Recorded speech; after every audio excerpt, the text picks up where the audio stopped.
Today we're going to talk about presentations, specifically body language. So my first piece of advice would be to not stand behind the lectern. If you're standing behind the lectern, you're creating a barrier between you and your audience.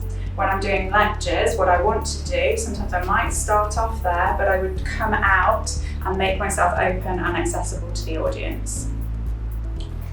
So some people find it useful to have paper in front of them. Sometimes this is useful. If you're going to use it, don't have it up in front of you and make sure you're not reading it, but you are making eye contact with your audience.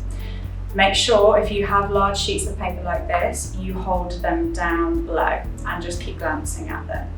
Some people find it useful to have key cards instead of larger sheets of paper. This also helps with your hands and gives you something to fiddle with if you need to.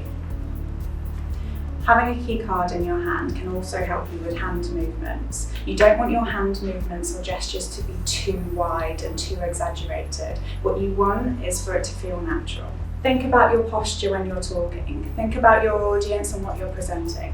Is it formal or is it informal? Formal, you might stand at the front and be open and accessible to your audience like this. If it was informal, you might be okay to sit down on a chair. If you're talking to a younger audience, children for example, you might sit down on a chair so you're more at their level.